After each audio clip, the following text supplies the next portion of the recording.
I'll welcome everyone to the meeting of the Environmental Protection Committee and call it to order at 1:21 on March 17, 2026. First order of business is going to be the approval of the minutes from the previous meeting from February, that was February 17th? Yeah, we had one on the 24th too, from February 17th. Are there any additions or corrections to the minutes? Seeing none, the minutes are approved. First order, or the next order after that, is going to be we have an informational presentation from Okra, and I will yield the floor, and we can hear that presentation. Mike, go ahead. Thank you. So my name is Mike McCrisky. I'm the Deputy Director for Okra. First of all, just thank you for having us. The last time we did a presentation was a couple of years ago, so we just appreciate getting to share what Okra does with the community. And I'd be remiss, we have several Okra staff members to help support me. We have Kristen Lawton, she's our Director of Recycling and our EPR expert. That's one of the items we'll be talking about today. Kevin Spillane, our Executive Director. You're stuck with me today because Kevin's retiring after 44 years of public service in a couple of weeks. So I'd like to recognize that. And we also have, thank you. We also have Tammy Palmer, our Public Information Officer, and Jessica Powell, our Public Information Assistant Specialist. Yes. All right, so before I get into the presentation, I also just noticed on the agenda you have a confirming reappointment, and so I just wanted to encourage you to reappoint Alexis. She's been a great board member for us, and so I'd be remiss if I didn't recognize her service to Okra. So thank you for considering that. All right, without further ado, we'll get to the agenda. So I have 4 items to talk to you about. As we're going through, please just interrupt me, ask questions anytime. I'd rather answer questions that you're interested in than just give you what we think is important. But we have our Okra structure and services, so that's our general overview. We have extended producer responsibility, or EPR. Specifically, we'll be touching on packaging EPR.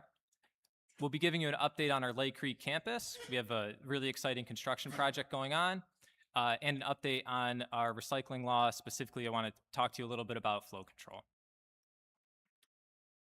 All right, so what is Okra? So we're a nonprofit public benefit corporation. We have a 15 legislature appoints some members, the county executive appoints some members, the city of Syracuse, and a couple of towns. So it's really a community cross-section to get to sustainable solid waste management. Okra is not directly supported by taxes. The majority of our revenue comes from tipping fees. For those who aren't familiar, that's when you bring material to us. Mostly your household garbage, also construction, recycling. The waste-to-energy plant, that's a bedrock of our community. That produces electricity revenue, and then we also have commodity revenues. That's cardboard, metal, plastics, all of the recyclables that we are processing. And then just kind of highlighted at the bottom, Okra is really an entity that was created to help implement the flow control law.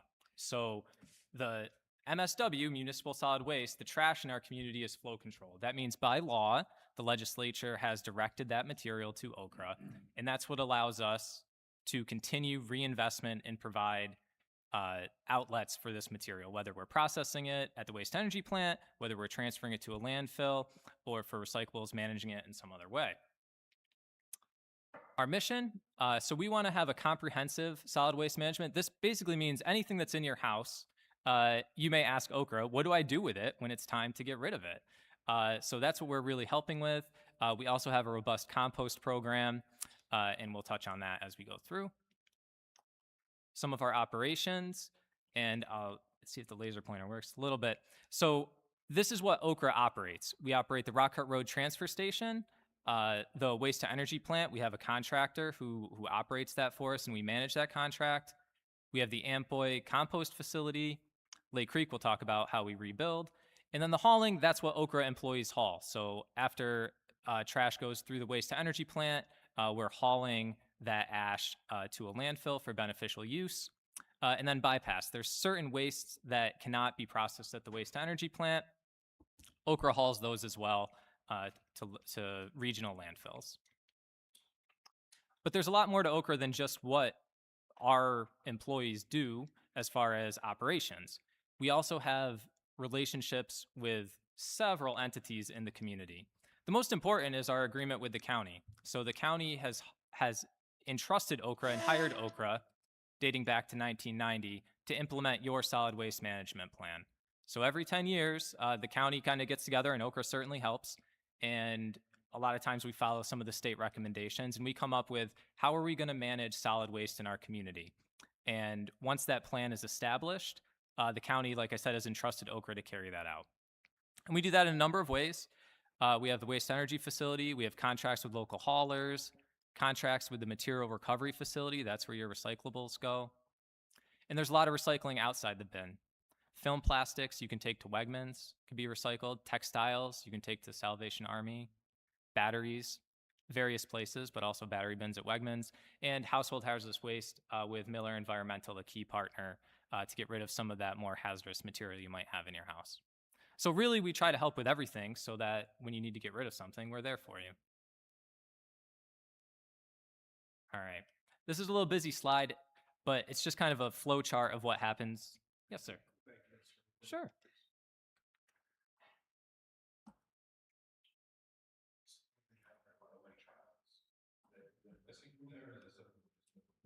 We have partnerships for electronics as well.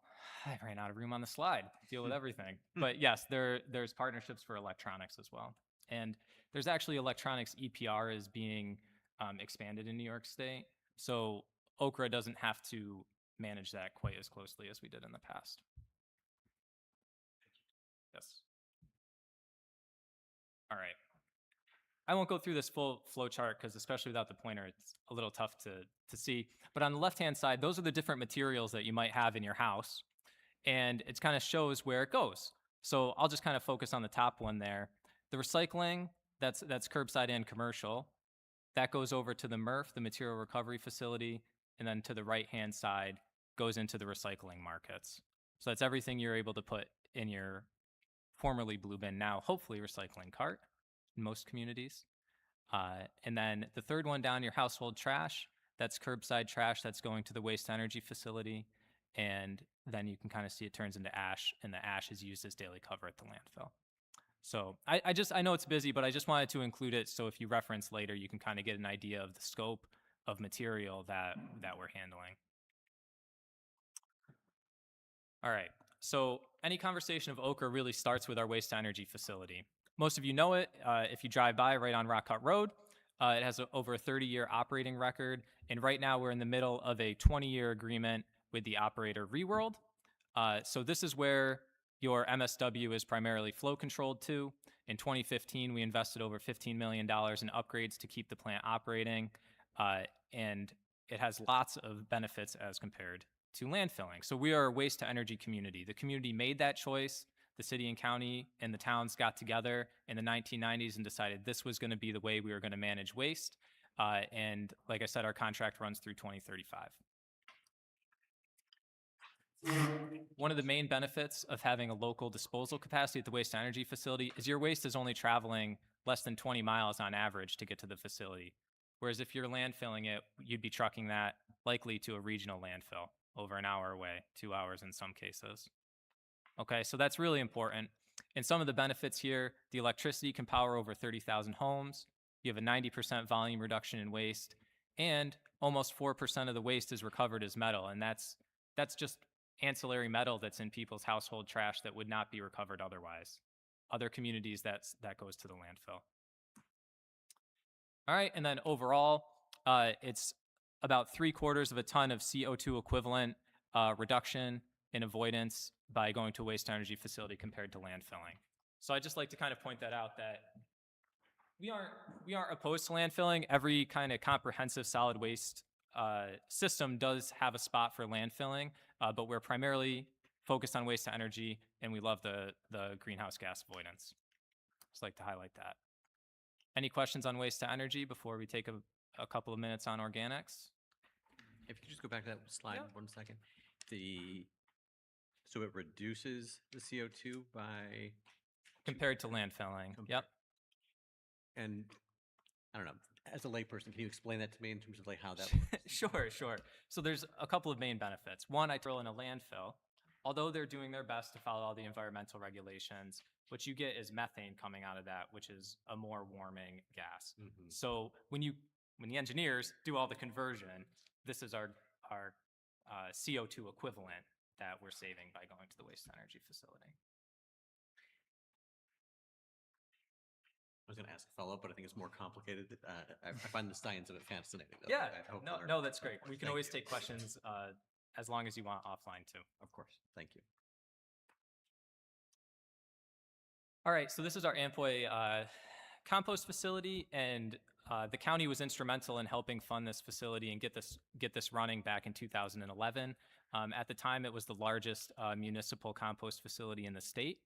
It's still one of the largest, and so we really were a statewide leader in organics.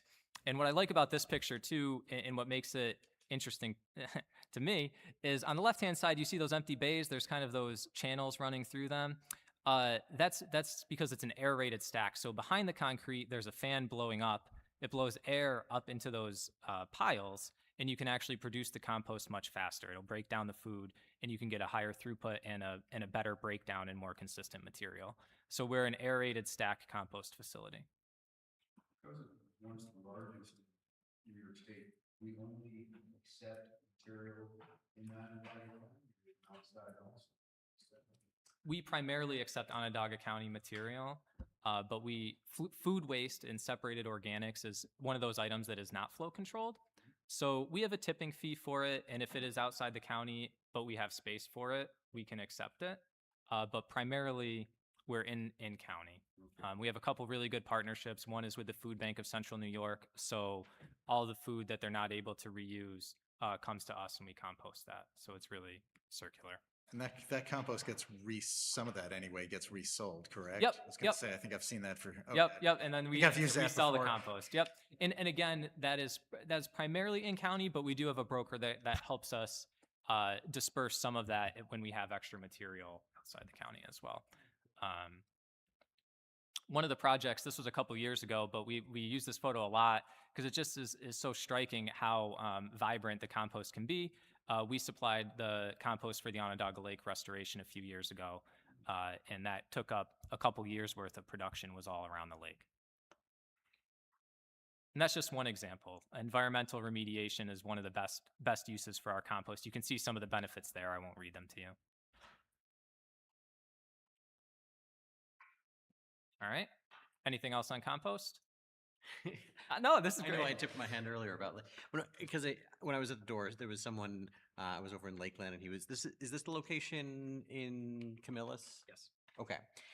Can you give us a sense of like when you do resell compost, how much revenue does that generate? Basically, he said, are we doing enough with our compost? Couldn't we be selling that to Home Depot and have that as a revenue source for the county? So what is the scale of that? How much are we selling? Sure. Our compost program overall brought in over $1 million in revenue last year, and that was a big increase. Now that's made up roughly equal proportions of food waste coming in, green waste coming in, right? So the stuff that you may put at the end of your driveway, and then sales going out. As far as some of the big partnerships, like I said, we have a broker that helps place it with transportation projects or green remediation projects. We also are actively working with a large supplier to supply that. Some of those big box stores, though, the amount that they require is just more than we produce, right? So you can't just sell to one Home Depot store. You'd have to be able to supply like regionally, and so we're not quite that big. Okay. But we do have good relationships with a couple of like the ag waste stores and stuff like that will take our bulk mulch and compost. Great. All right. Questions? All right. And then what I find is most people, when they think of ochre, they think about recycling. So I just wanted to touch on This has impacted our community, and it's been a really great improvement. We've been phasing out some of those smaller blue bins and trying to encourage the carts. It's improving collection. We're getting more recycling. It's reducing litter, especially on those windy days, keeping those recyclables clean, dry, and really keeping the finished product of a quality that helps it keep moving. So those commodity markets, when they start going down, if you're in a down market for paper, plastics, the buyers look for the highest quality material. And Onondaga County supplies one of the highest quality materials on the market. And it's due to transitions like this, where we focus on high quality recyclables and educating the public about what goes in the blue bin and what does not. You said that they're rolled out in many municipalities, but not all. I live in the village of Liverpool. We still have the little blue ones. Yes. Is there resistance to that? Is it just happening in stages? What is the process? Yeah, so there's a cost, there's kind of an initial cost to the carts. And so that was part of why it's been going on over time. Now, communities that are hiring private haulers, what they've found is as they got new trash trucks, they were getting automatic lifts. Maybe you've seen them on the side, and those are more conducive to the carts. So as the haulers transitioned over, they were able to bid contracts with the carts. Some of the smaller municipalities in the villages, maybe they're still doing self pickup. There's a little bit of a cost that they have to make the initial investment. All right. Thank you. Yes.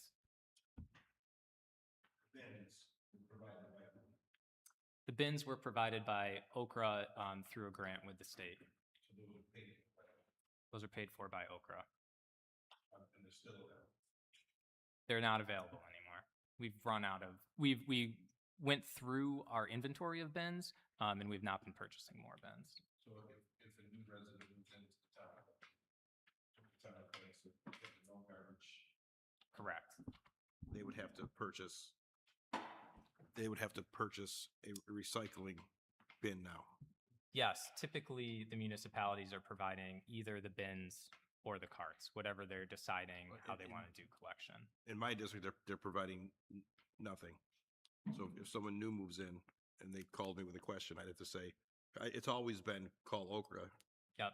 go down and pick one up. Yep.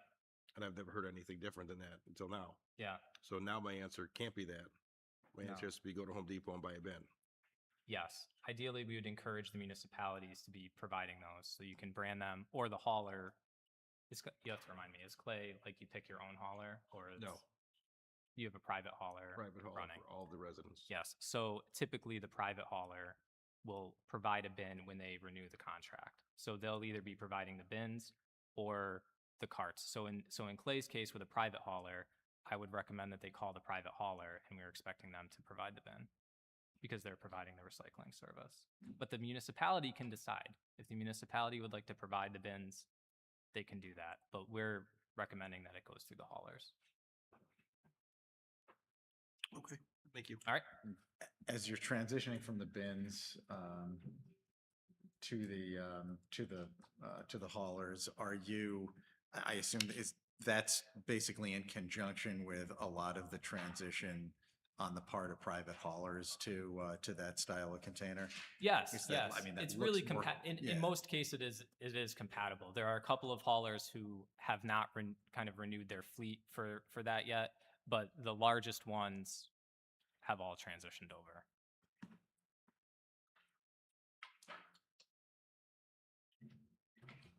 All right. And one other kind of, as we move on from recycling, kind of tied in, a big part of Okra is also our public education. That's a big part of our mission. Teach people what to do with your waste, especially what to put in the bin. And this is just one example I like to highlight.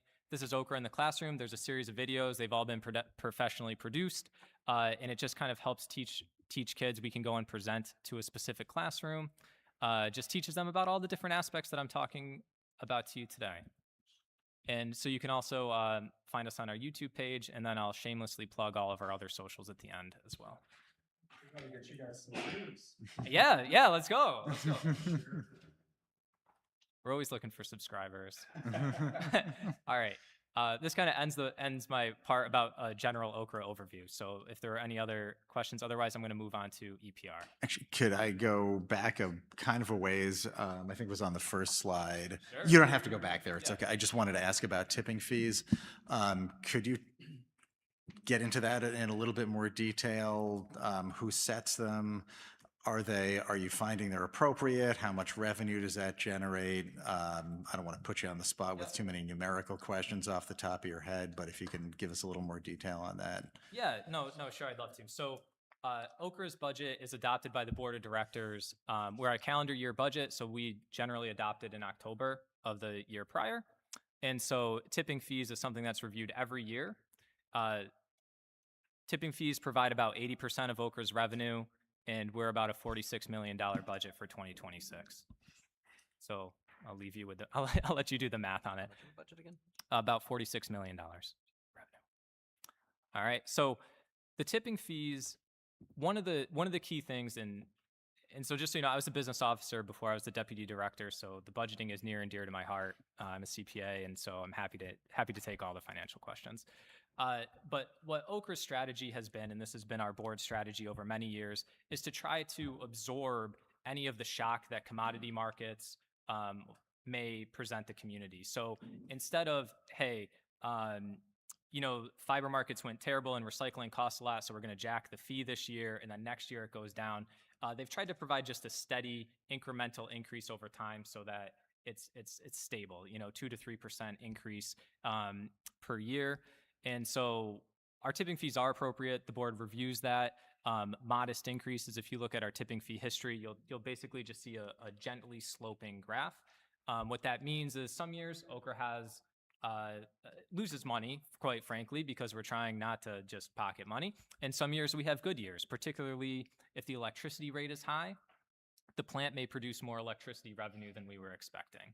If you have, like right now, January, everybody had a really high electric bill. Not good for our personal bills, really good for Okra's electricity rate. Okay, almost 15 cents a kilowatt hour, the largest in 20 years. So we kind of absorb those shocks and build them into our budget. I was kind of confused there. Could you repeat what you just said? All of it? Well, no, about the utility bill piece. Oh, sure. So the waste to energy plant, we sell the electricity that it produces wholesale on the market to National Grid. Okay, and they're a really good partner. But we take basically the spot rate. So when electricity prices go up, and you may feel that on your personal bill, I do. Okra is also receiving more revenue because the wholesale price has gone up. So it's not that Okra is charging you more, right? We're just taking the spot rate. We're not big enough to move the market on what that price is. We just accept the market price. You said highest in 20 years, was it? Probably more. Yeah, More than 20 years. probably. That's as far back as my history goes, so don't quote me on it. Sorry, Greg. Oh, that's okay. No, I'm good. Did I But answer your tipping fee question? yeah, I think I don't know if you want to talk about how it corresponds to trends in the commodities market, or if they generally stay consistent. Yeah, we go for that gently sloping increase, and we try to minimize it while understanding what capital needs may be coming forward. Okay, there's also a capital budget that we look on a 5-year plan, and the board reviews that every year to determine how many trucks, loaders, material handlers, things like that we can invest in. Okay, you have a really good board. I mean, you appoint half of them or more, and so they really take a close look at that. All right, EPR.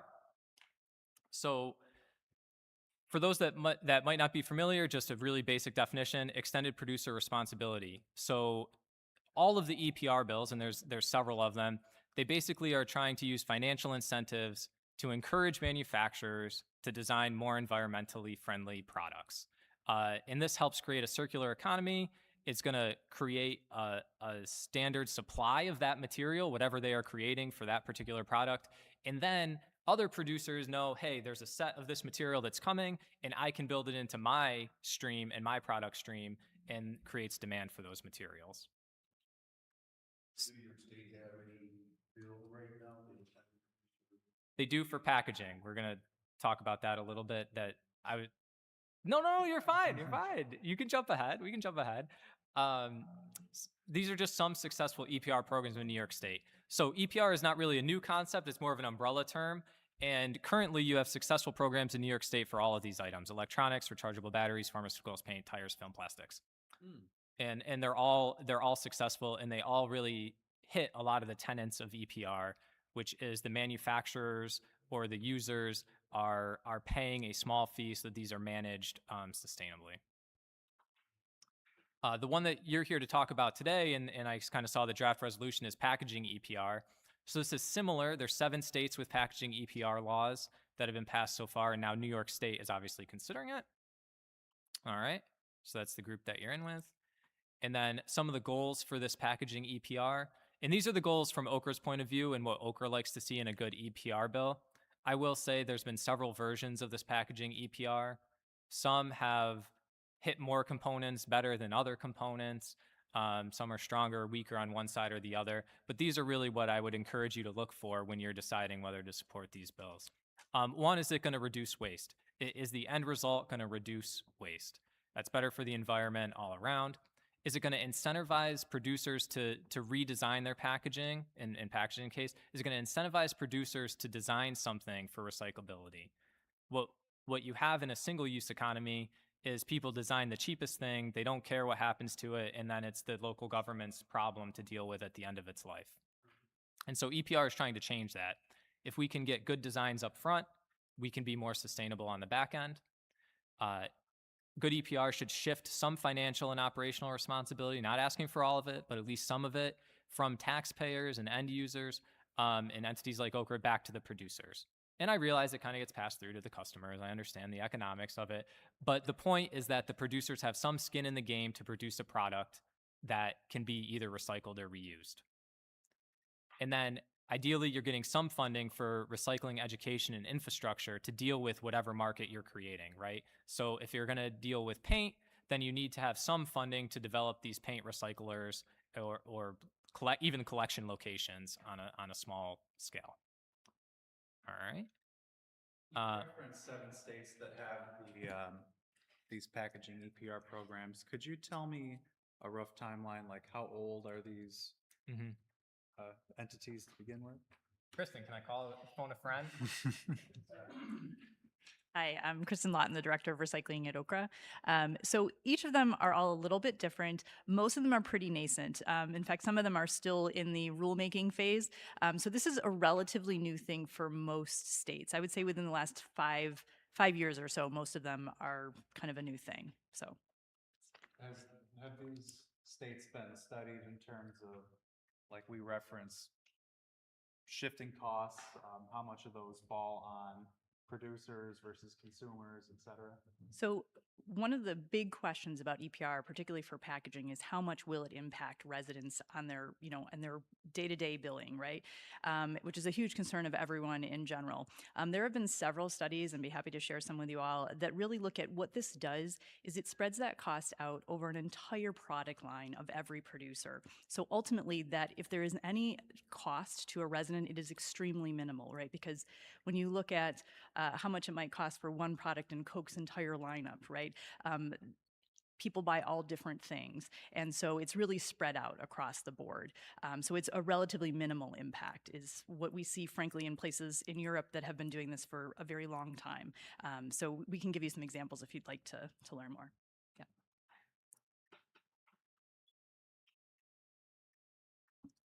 All right, 2 lifelines left. All right, thanks. All right, so anything else on EPR? All right. I don't want to go too long, but I would be remiss if I didn't update you on Lake Creek while we are here. So Lake Creek is in the town of Salina. This was a transfer station that been serving the community for many years. And we're looking at rebuilding that. We've been working on this project for several years, and we're just getting towards the good construction phase. It's a good location. We're going to be building a modern solid waste campus. We're gonna have some new services like an Eco Drop or One Drop right now. Like I kind of mentioned earlier, we have strong partnerships, but if you want to get rid of your textiles, you go to Salvation Army. If you want to get rid of your film plastics, you go to Wegmans, HHW, Miller. You're kind of going all around the county to get rid of your stuff. we're going to provide a centralized location and provide better service for residents. It's also going to give us some better disposal capacity. Our waste to energy plant is near its full capacity. And as we have increased economic activity and an increased population, we're going to need more solid waste capacity and transfer capacity. And our timeline for construction is 2027 and 2028. So we're really planning for the future of the county here. Just a quick look at the Lake Creek Pass. That's the old transfer building. Some of you may have visited it in times past. In the upper left, and just to show you what it looks like today, we've just finished the demolition in the fourth quarter of 2025. So we are ready to go for construction. And what we'll be building in the future, I kind of touched on it. In the lower left there, that's our transfer facility. There's new environmental regulations that all the tipping has to be done indoors. So it's going to be a much bigger enclosed area. And that's a DEC New York State regulation, not like an Okra choice to make it more expensive, but it will be more environmentally friendly. You won't have as much wind blowing stuff all around the outskirts of the facility. There is a relatively small maintenance area for the trucks and the yellow equipment, kind of in the right center. And then up top, that's going to be our residential facility. So you kind of see some roll-offs for if you just drive by and want to drop off some household trash and recycling. And then a kind of pavilion type building. That's going to be your HHW building that can take those hazardous waste and some other hard to handle materials. And then that'll have different kind of bunkers inset because you have to keep those things separate as you collect them. But this will really give a one-stop for residents and provide a lot better service. Yes, sir. Is there a cost to residents to drop off items here? When we get the campus built, there may be cost for certain items, but for the household hazardous waste, Okra subsidizes that 100% now and would anticipate doing so in the future as well. So when you make an appointment, right now you tell a resident, go make an appointment at Miller Environmental, tell them what you're bringing, and it's at no cost to the resident. Okay? They bill us and they bill Okra for how many trips have been made there.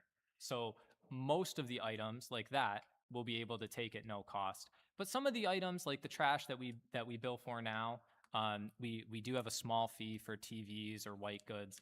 Those surcharges will likely stay. Similar cost structure to what you have now, just a better centralized location. Yeah. We do take mattresses. We have a fee for mattresses, but we do take them. Yes. We actually shred the mattresses so they can be processed at the waste energy facility where in a lot of communities, they're just going to the landfill. So we're recovering some of the metal that's in there and of course some of the energy. Is the fee schedule on the Okra website? Yes, sir. Thank you. Yep. You mentioned that a lot of the work that you do with recycling is around education about what can be recycled and whatnot. How much community outreach and education do you do with locations like this? Because sometimes there's going to be pushback or resistance. You know, I don't want the waste to energy plant near me, or I don't want to live near that, or I don't want to live near the Lake Creek campus. What does the education look like in terms of, or even just the environmental impact near these sites? Yeah, thank you for the question. So the board is going through the environmental impact studies. So those will be posted as they're approved and declarations are made. But the reason why this campus is important is because it's been serving as a solid waste area for this community since the 1960s. So the community is used to it. It's an industrial area. WEP used to have a facility right next door and still has a small pump station. So the community is used to this and we're really rebuilding it. What we found is when Lake Creek closed, or the old Lake Creek closed, we just got a lot of questions from residents in that side of the county that now have to go to the east side and use Rock Cut Road. Mm-hmm. So they're actually, I think, excited in a way to get this service back so they don't have to drive all the way across town. The town of Salina has been a great partner so far. We've kept them up to speed on it. I think they're excited for the development and the traffic flow through their town. Thank you. All right, and I know we had a couple of questions on cost. But we have a couple more renderings. Flip through. And okay, so what are we going to do to build this? So the total cost of our project, this is like my fundraising and my capital stack. So this project is going to be about $100 million investment in our community. It's a huge investment for Okra, but it's also a big investment for the community. And we've been working on this for several years. The Okra board has set aside cash reserves. We're up to over $6 million in cash reserves. And we also set aside money every month, about 1% of our tipping fees towards this Lake Creek Reserve to help pay for this project. The DEC has been a great partner for Okra over the years. We're anticipating about $2 million in DEC grants towards the eco drop when that construction phase comes. We've applied and scoured for Okra on its own is applied for federal grants. So we have a $5 million federal kind of infrastructure grant outstanding that we're hoping to get approved. And then I'm here today to ask you to consider a contribution of $10 million from the county. Obviously, you don't have to make a decision today, but we'd really appreciate your support. It's an asset for the community. It's important, and it really needs to be there to support the community growth that you all are expecting. And then whatever we aren't able to raise, we're going to be bonding for. So Okra has an ability to bond, but I'll talk to you a little bit about that too. I'd like to work with the county on the bonding. Every percentage interest point we can save on the bond can save the community over $20 million. And that's not any out-of-pocket cost to the county. That's just utilizing the county's bond rating. How much of a premium are you willing to pay? To split it? Well, it's all taxpayer money in the end, right? No, it's good. So this is where we're at for funding the project. So again, I just kind of laid out an ask for you a takeaway ask. We're asking for a $10 million contribution, and that'll be about equivalent to what Okra's cash contribution will be by the time the construction comes. Like I said, we're adding to that, so it's about 50-50 on that. And then assistance with the financing, if we could look at the county's bond rate, would be slightly better than Okra's, and that'll just save the whole constituency money. I think that's a great example of the strong fiscal management of the county over the last several years that the ratings agencies, have continued to affirm our strong standing. So it's always nice to be reminded that it means something. It presents genuine savings to taxpayers. So just wanted to state that. Absolutely. Even if you're not using it for Okra, every time you bond, you're saving taxpayers money. Absolutely. So this, I'm gonna, not for you, no one needs to go to the microphone. Just a head nod, is the Okra contribution in the CIP, or is that something that we'll need to discuss at a later date? Not to the best of my knowledge. Okay, so this is just new. Okay, thank you. All right, thank you. All right, and then we'll move on to flow control. We last updated you, I have in 2023 about flow control, and the reason I want to bring this up, and I'll be relatively brief, I'm not asking you to make a decision today on this. I just want to educate, help educate you and give you the current lay of the land. That graph on the right, those are the tons that are being processed at our Okra kind of sponsored material recovery facility. And you can see that those tonnages are basically going down, down, down. And this has been a trend that's been about every 10 years. So when you wheel that recycling cart, or for clay, your blue bin, to the end of your driveway, that material is not flow controlled. That is not required to come to an Okra-sponsored facility. And so some haulers are taking that maybe to their own facility or to an outside facility, and we're certainly supportive of the free market. We're not saying that has been bad in any sense so far, but what we have found is as the tonnage and materials that come to the Okra-sponsored MRF go down, that per ton cost for the remaining materials goes up, okay? And so in good market times, that may be okay for a taxpayer because their private hauler can take it and sell it and keep their costs down.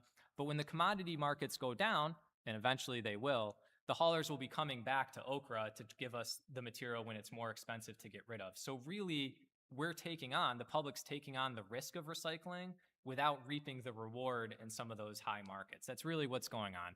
And so this was a conscious decision, and it was a good decision at the time. We just flow controlled solid waste. We did not flow control recycling in our community. But I will just say that most of your county peers have since flow controlled recycling. It's something that I really think needs to happen, not immediately, but sometime in the near future. So really like you to consider that.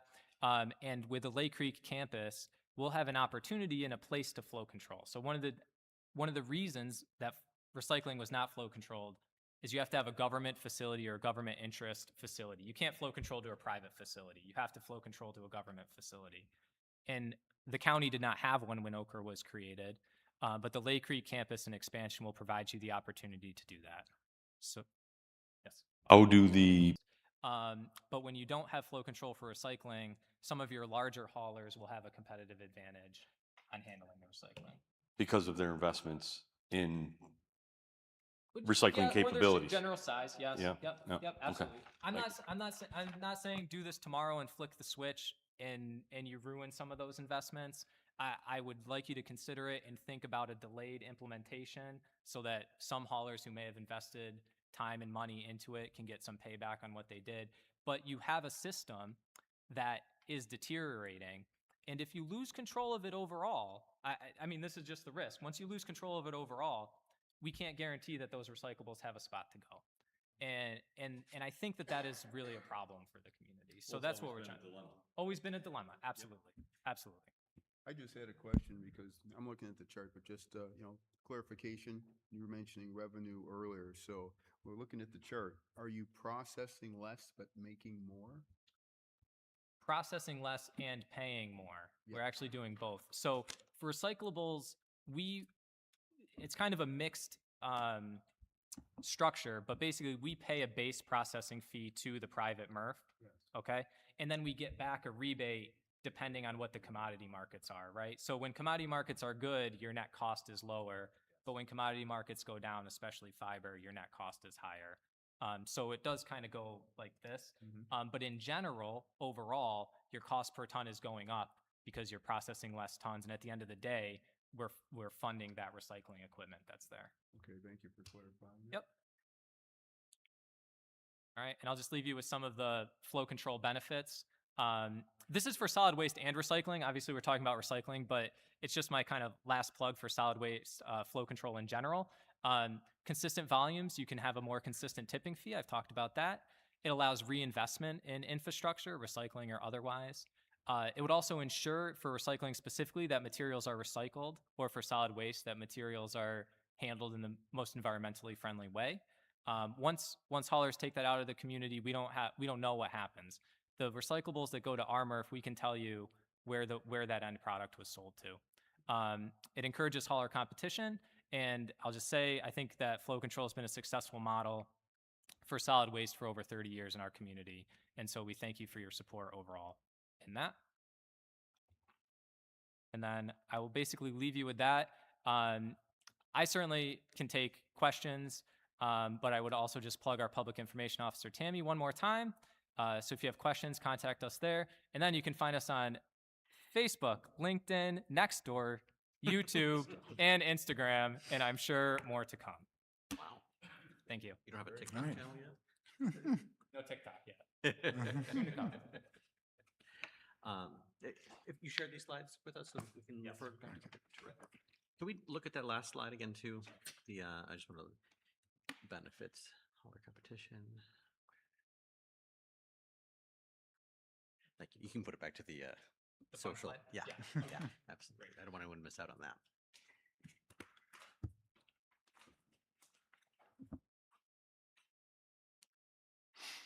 All right, I think that's all we got. Thanks so much.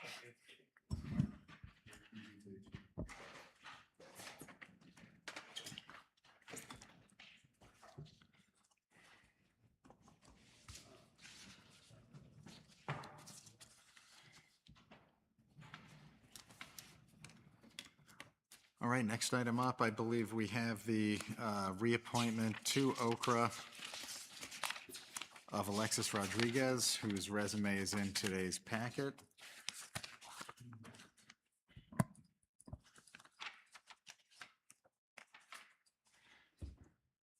Did anyone?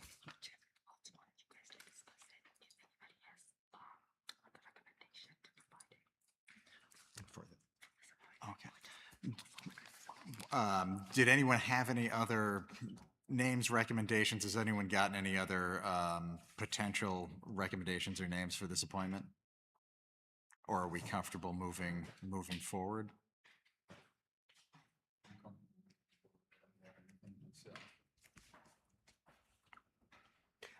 I would also, think I would I- echo Charles. I'm comfortable, and given the endorsement that we just heard, I think I feel very good about this. I think I'm comfortable moving forward. She's been on the board for, she's an existing board member, and I'm happy to move forward. Can we have a motion to reappoint? I will second. Got a motion and a second. Let's, Is she here? is she here? No. Okay. Okay. Huh? Yeah, we can poll the committee. All in favor? Looks like 5 in favor, none opposed. Motion carries.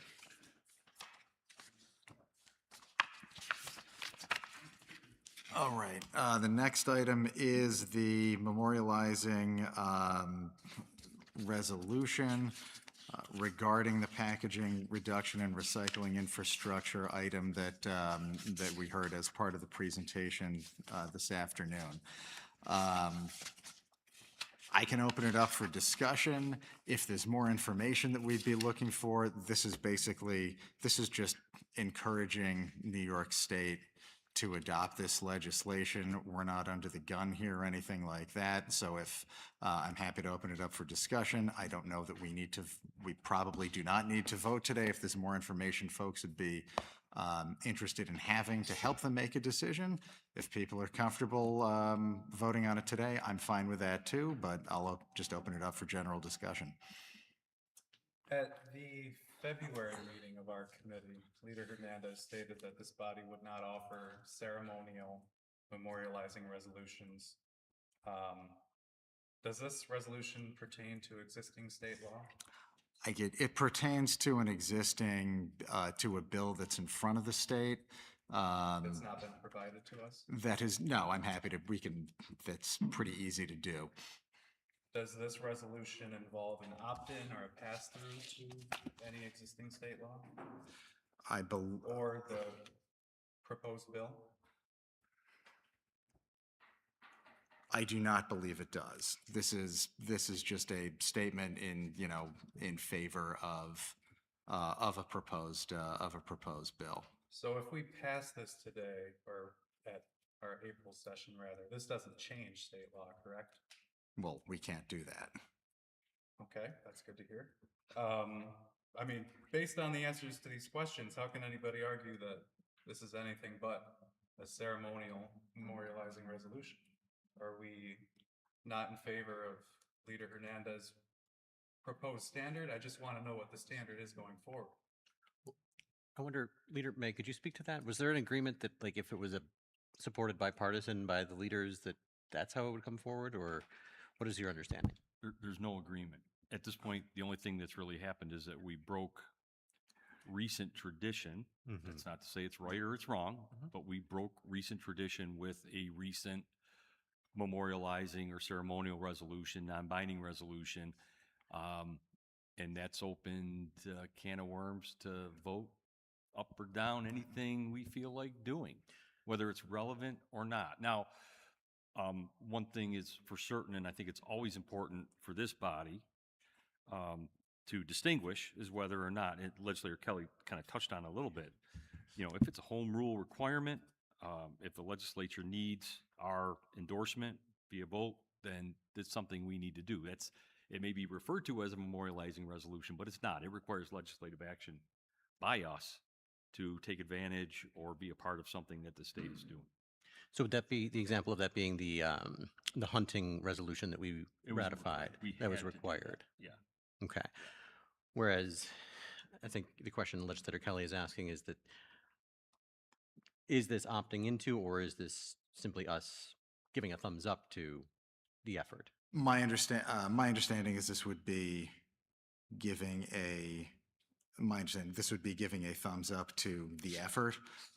Cortland County's done something similar recently. We can take this back and see what, go ahead. You Leader May. I apologize. Chairman, I think you're in a tough spot. Yeah, It sounds like it's not your resolution. we can take this, yeah, we can May I take ask this. who the sponsor of this resolution is? This was, Legislator Denton put this on the radar for me, and I'm happy to take this back for further discussion. maybe a couple comments to add. You know, it's hard to say, I think in principle, right, this sounds okay, right? We're protecting the environment and all of those good things, but it's going to cost somebody more. And if we're to make a decision one way or the other, and again, Pandora's box has been opened with memorializing resolutions until there's proof otherwise, and this is proof otherwise, then there needs to be a whole heck of a lot of data behind whether or not we should responsibly or whether we can responsibly take a position, because this is going to cost taxpayers more. This could cost manufacturers more. This could grow government because somebody needs to regulate it if in fact it goes down this road. And today, I don't think any of us have any idea, in fairness, of how much of that has been thought through. And if there even is or are those kind of thoughts behind what we're looking at. So I have some reservations, and I've always been against memorializing resolutions, not to get on my soapbox, but we're not state government. We're not here to carry water for state elected officials. We're here to do county business. And this is tough because we're not connected to the ins and outs of what's really being asked for here. And there's no way any of us at this stage of the game can have insight on what all of the implications are. And that's tough because it's really hard to make a judgment beyond just, of course, the environmental benefits that are being proposed, which I would suppose no one would argue with here, right? But we got to understand the cost and the details. And if I could expand on that, I'm not even so much hung up on the relative merits for or against this proposed legislation. My concern is we've got a lot of really important things happening in Onondaga County. We've got county business to deal with. And what I'm reading in this resolution is that doesn't address the things that are happening right now in Onondaga County. It's not a requirement that we opt into via home rule. There's no existing mechanism there. But beyond that, we can ask anybody to do anything. I mean, when does it end? I think we should focus on everything that's going on in Onondaga County, and that's certainly going to keep us busy enough for the near and distant future. Legislator Eriksen, do you know at the state level who the sponsor of this bill is, or the co-sponsor? I think it's on here. I'm happy to, I think we can take this back for further discussion. It's probably appropriate to get some more information from the sponsor or the co-sponsor if we want to take this forward. That's what I was going to suggest, even though as soon as I saw the agenda, when I researched it, says as far as central New York, it has the potential of saving us millions of dollars. But because Legislator Hernandez's name was mentioned and also Legislator Denton, I think because they're not here, taking it back might be the most prudent thing. Let them have an opportunity to speak upon it also. Speaking of opportunity, since we have some recycling experts in the room, would it be prudent to invite for further insight? Would you? If he's going to take it off, I don't think it would. Yeah, I mean, I'm happy to reach out for further further input from. We've got I think we got another committee meeting after this, so I'm happy to reach out to Okra for additional input. If let's see what the appetite is like for bringing this forward, and I think Okra will be a great resource if in those discussions. And where will those discussions happen? Because I thought this would be where those discussions would happen. Let's get some information first, and then we can bring it. I think that it would happen here, possibly with input from other folks. Okay.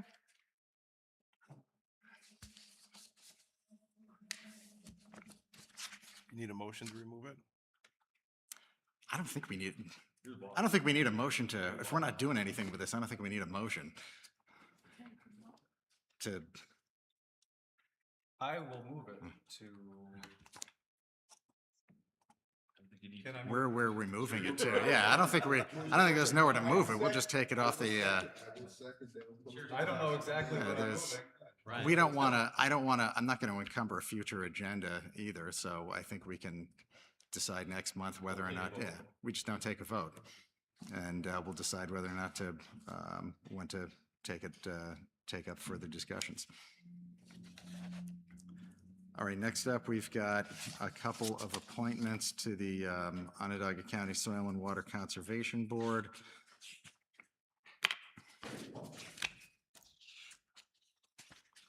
Are we doing these? We have one appointment, we have an appointment and a reappointment to the, to that board. We've got Mark Olson to be appointed. This is from the county executive, and Craig Dennis to be reappointed.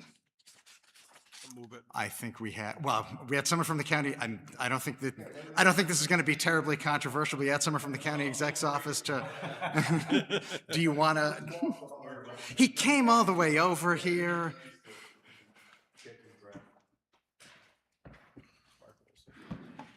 Anyone steps in. Good afternoon, everybody. My name is Brian Donnelly. I'm Deputy County Executive. I'm pitch hitting on these items today. We have two resolutions in front of you for appointments to the Onondaga County Soil and Water Conservation District Board. We have a new appointment, and that would be Mark Olson, former legislator, and we have a reappointment for Craig Dennis. Our resumes are in the packet. I'm happy to answer any questions you may have.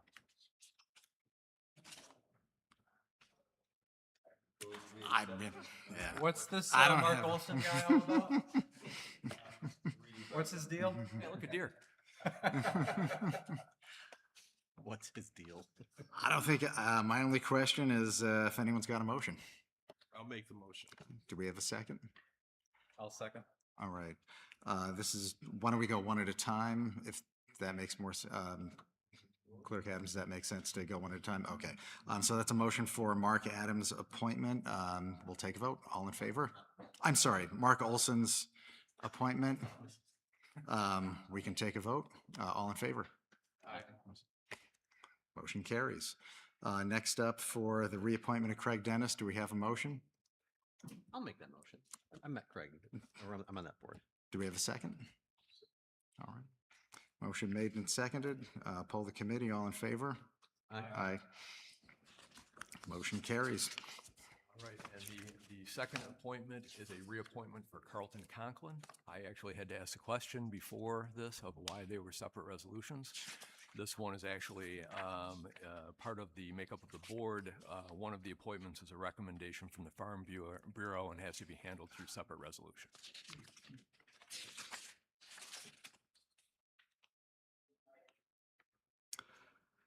Any questions on this appointment?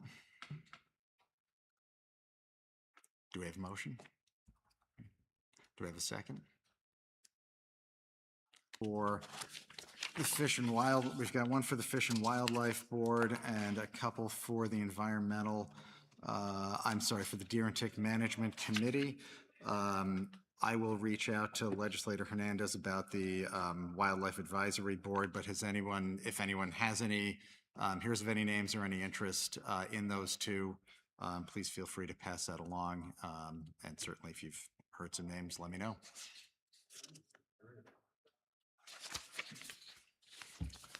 Other than that, The go Deer ahead. and Tick Management, I see that this is legislative representative for the Fish and Wildlife. Can these be, who can be nominated? Let me ask it that way. Doesn't seem to specify that they have to be legislators. Are these community members, health experts? I think that would be the case. If it doesn't specify members of the legislature, I would hope that it would be someone with a, with a background in tick management, entomology, hopefully they're anti-tick.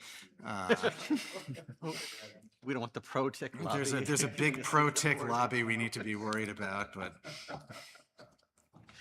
Okay. And we submit these suggestions to you.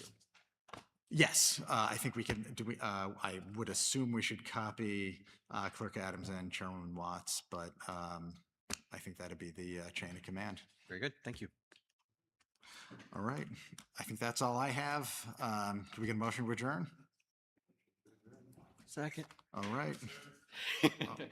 We're adjourned. Thanks, everybody.